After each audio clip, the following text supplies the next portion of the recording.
Yep. All right. Ian asks, you mentioned that you prefer the front loader NES. You want to say who asked the question? Brandon Clayton. Brandon Clayton at Smash Senpai asks, you mentioned that you prefer the front loader NES to the top loader. Why is that? Well, going back to my age-old argument with Norm, this might be Norm asking this. The top loader NES has some flaws. So the top loader, I'll just get out of the way. The only advantage to the top loader is the fact that you won't get dirt on your board pin connector because it's covered up. It comes in and out. It won't bend because there's no mechanism to push it down and bend the connector pin. That's really where the advantages end for me. For that, it fires up a bit quicker. That's it. If your games aren't clean, potentially, because the pin and the board might be clean. Yeah, but you should still clean your games. Yes. So, but you can still get that pin board dirty too. Mm-hmm. So there's no composite AV output on a front loader. First of all, so you're going to get on a top loader. Excuse me, on a top loader. So you're going to get a fuzzier image on your CRT TV no matter what to begin with. It's just going to be fuzzier. It's going to look like ass. And I know that was good back in 1986, 87, but even then a lot of TVs had your composite, red and yellow AVs for that. So that's the first part.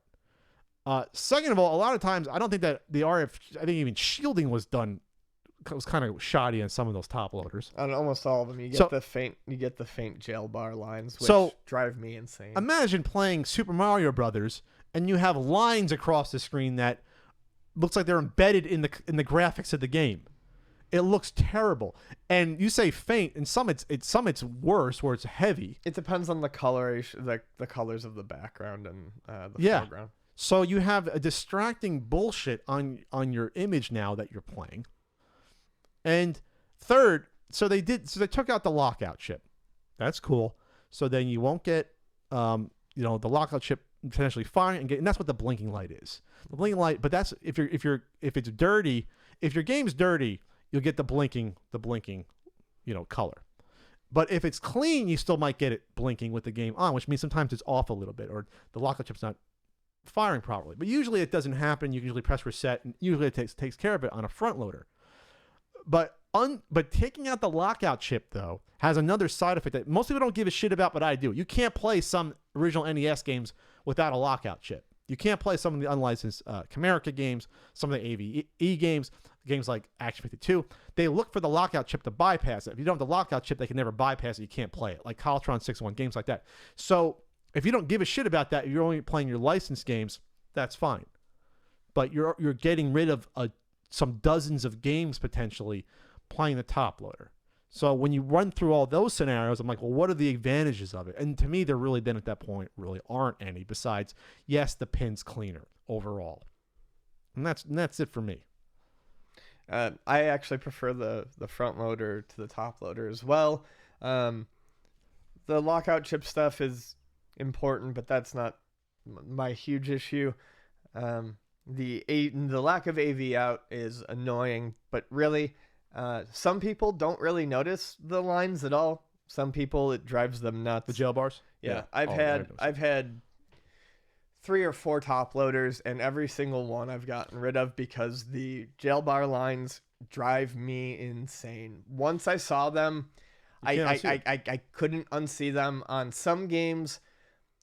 Or it's like from level to level. Like if you play through Super Mario Brothers, some of the levels, they're not as noticeable. Some of the levels, they are far more noticeable. But it's something that, and this might just be me, I realize it's fine for lots of people who love the top loader, but I can't stop looking for them. And it kills me. And the effect's interesting because it'll scroll with the screen, so it's like it's a part of the game. It becomes a part of a game. It's really fucking weird. Yeah, it's very strange. Almost it brings like this 3D effect. That's some of the lines that they do, they look like when you set it embedded. It's very accurate. Some of them actually look set into the graphics of the game. Yeah, it's not like the jail bars are overlaid on top. They're like inside the background. It's really weird.